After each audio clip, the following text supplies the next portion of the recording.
Vayamos al pasado. Digamos que es Navidad. Estás emocionado por saber cuál fue tu regalo, esperando quizás esa consola que a cada rato le pides a tus padres. Así que vas directo a la sala y lo que te encuentras es esto. Una copia miniatura de la consola que querías.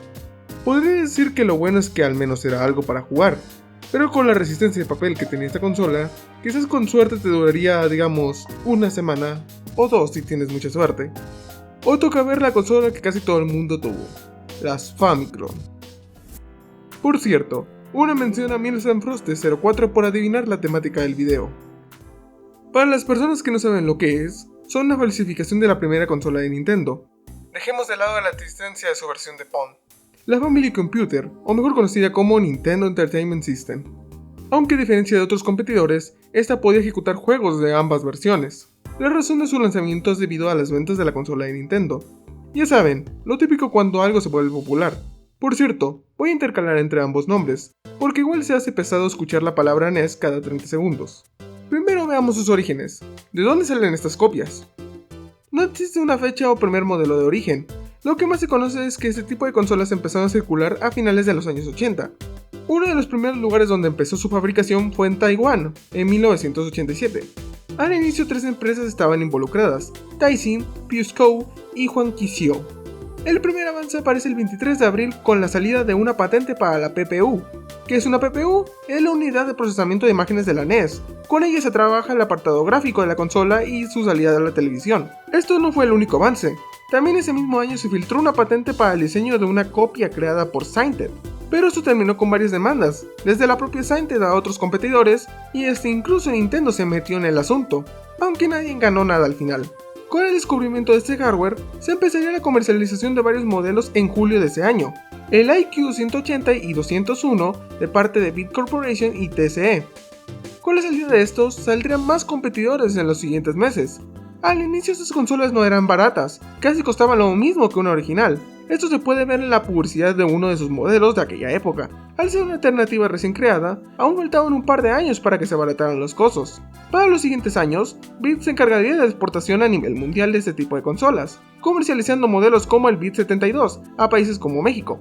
Y como pequeña curiosidad, también fueron los mismos que sacaron el Bit 79, una copia ejecutable de BASIC, un lenguaje de computación que estaba en cualquier lado por aquella época. Así es, la Famicom te servía hasta como computadora. Sus principales mercados de venta eran lugares donde la consola de Nintendo no se vendía, lo cual fue bastante lucrativo para varios fabricantes, como las copias de Dendy en Rusia de 1992, que llegaron a vender 6 millones de unidades, una décima parte de lo que vendió Nintendo.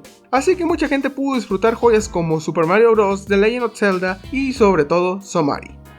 En general, los diseños de este tipo de consolas buscaban imitar lo que era una Famicom, tanto en apariencia como en controles. El único cambio notorio era en los colores y todas las evasiones de derechos de autor que usaban para evitar la llegada del abogado de Nintendo. Pues no, la verdad. Al nivel interno tenían una placa de circuito impresa con todos los componentes necesarios para simular la Famicom, porque esta consola no usa los métodos que hoy en día vemos para jugar a la NES, más que nada porque eso se desarrolló 10 años después, algo que como suscriptores ya saben, ¿verdad? ¿Cómo consiguieron copiarla? Sabemos que lograron duplicar la PPU, aunque se desconoce si lo hicieron por ingeniería inversa o copiando el componente. Creo que esa es una de las partes más difíciles para liberar esta consola, ya que el resto de componentes eran fáciles de duplicar. Entre los principales motivos que tengo para creer esto es que su procesador era una versión modificada del MOS 6502, un producto que se vendía como alternativa barata de aquella época, así que tendría que ser fácil construir una copia de esta, además de que las falsificaciones ni siquiera quitaban el modo decimal, una característica que Reiko quitó del procesador de la NES para evadir el copyright. Efectivamente, Nintendo recurrió a la piratería, así que no es como que estuviéramos ante algo potente. De por sí a la NES le costaba mover algunos de sus juegos. Al inicio estas copias solo mantenían la funcionalidad para ejecutar juegos mediante el uso de cartuchos, por lo que prácticamente era como tener la consola, aunque con baja calidad de construcción y funcionalidad, ya que tendía a fallar en ciertos juegos con cheats especiales, como los que tenía el cartucho de Castlevania 3, además de que el audio dejaba mucho que desear en algunas versiones. Este tipo de consolas estaría en circulación hasta los años 90, cuando llegaría una nueva generación de modificaciones. Alguien encontró la forma de compactar toda la lógica de la Famicom en un solo chip. Esto sería conocido como NES on a Chip, o traducido como NES en un chip. No había mucha originalidad que digamos.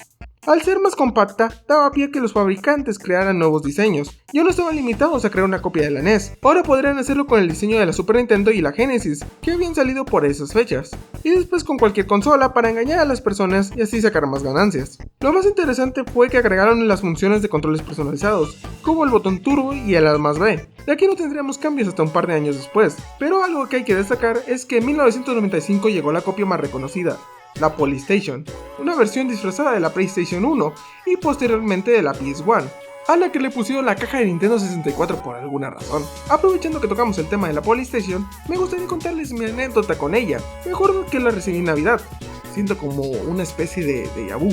Yo desconocía qué era, tan solo la conecté a la TV y empecé a jugar. Creo que lo único que jugué fue Super Mario Bros, algún juego de deportes olímpicos y el Dot-Con.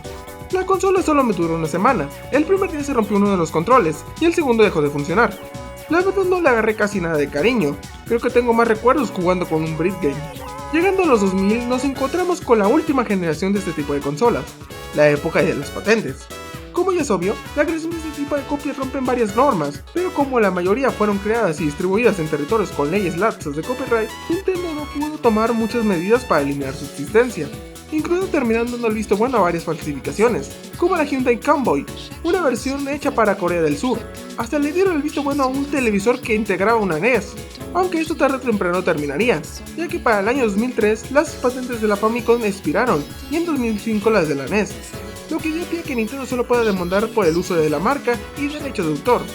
Pero como esas consolas ya cubren eso, prácticamente son legales a este punto. Al dar fin a las patentes, la creación de este tipo de consolas cambió. Ya no eran solo una copia disfrazada de una consola de bajo presupuesto, ahora buscaban venderse como una alternativa al Famicom. ¿Les funcionó? Veamos uno de los casos. En 2005, la empresa Mesaya, no es chiste así se llamaban, sacó la Generation NES, una consola que se vendía como una NES superior, con compatibilidad 100%, mejor calidad de imagen, audio estéreo y hasta podías jugar con un control inalámbrico. Parecía que sería un producto de alta calidad para las personas que quisieran disfrutar sus juegos de la mejor forma, pero llegaron los problemas. No querían gastar en la producción, así que usaron el mismo hardware NOAA, y con ello llegaron los mismos problemas que tienen este tipo de consolas. No todo el catálogo funcionaba, el audio dejaba que desear, fallos gráficos, controles de baja calidad y una construcción mala. Agregamos que se vendía a $60 y teníamos un absoluto fracaso.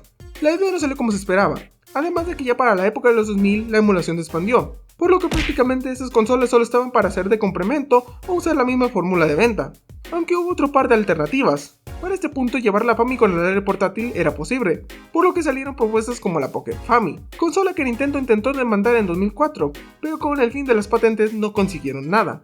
También existe una versión que juntaba un DVD portátil con una NES. No hay mucha información aparte de las reseñas que hay en internet, pero con ello lo que se mantuvo fueron los modelos tipo Polystation. Hasta el día de hoy siguen en circulación, y aunque ya no tienen el mismo impacto que hace 20 o 30 años, parece que no se irán en un largo tiempo. Sin duda es increíble cómo la popularidad de la NES dio pie al nacimiento de esta copia. Hay más casos de este tipo, por lo que si les interesa igual hago una segunda parte, porque durante la búsqueda encontré un par de copias bastante interesantes, como una que puede ejecutar varios dispositivos al mismo tiempo. Aunque todos los fallos que tenía, se puede decir que este tipo de consolas lograron pasar a la memoria de muchas personas, tanto por sus cosas buenas como malas. Y hasta aquí llega el video de hoy. Justo en estos momentos estará publicando en el apartado de la comunidad una encuesta para decidir el próximo video de marzo.